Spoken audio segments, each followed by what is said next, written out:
The LSU Tigers head into 2025 with some pretty high expectations, but, plenty of pressure on Brian Kelly, who is now in his fourth season in Baton Rouge, 29-11 overall. Last year's squad finished 9-4. They were 6-2 in the SEC, and that was powered by the quarterback Garrett Nussmeier. Were they 6-2 in the SEC? Why did I put that in my notes? I don't know if that's right. Anyway, they were powered by the quarterback, Garrett Nussmeier. He threw for over 4,000 yards. He had 29 touchdowns.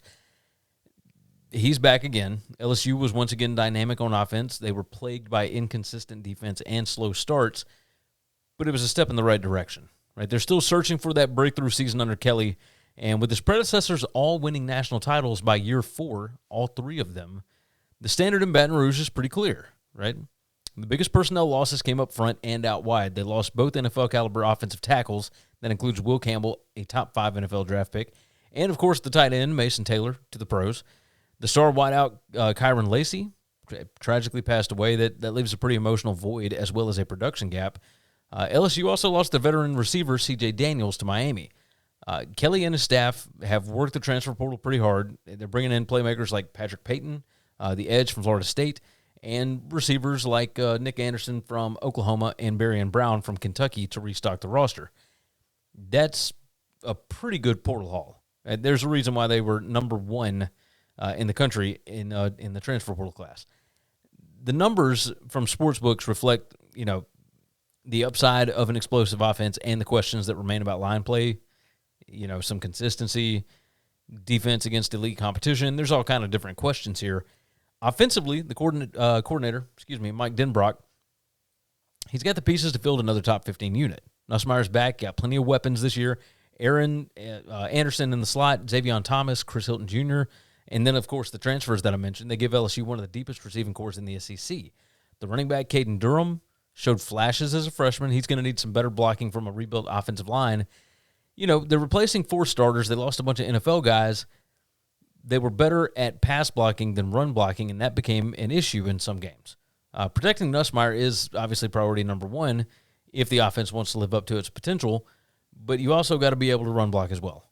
Of course, I don't know what this team's going to be if Nussmeier goes out. I mean, the injury during fall camp has – I know people got freaked out, and then they came out and said, no, he's all good, and he came back to practice. But those little nagging things, Nussmeier has been injured in basically every season.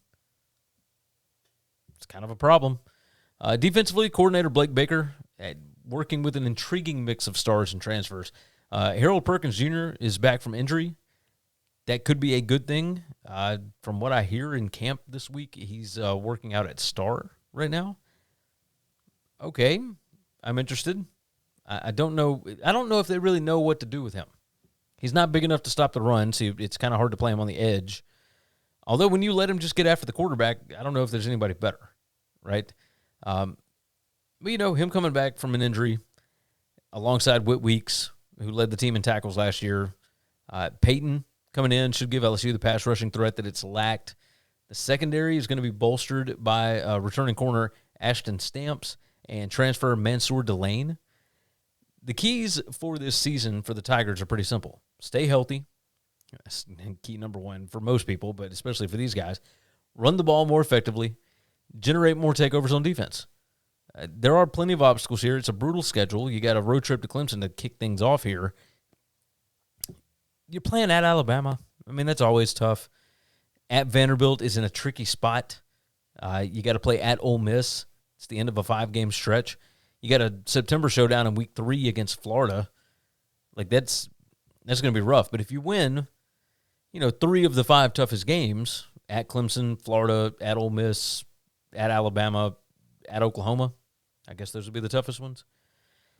LSU's going to be right in the playoff race. The win total sits at 8.5 here, and the odds are minus 164 to the over. That's an implied probability of 62+%.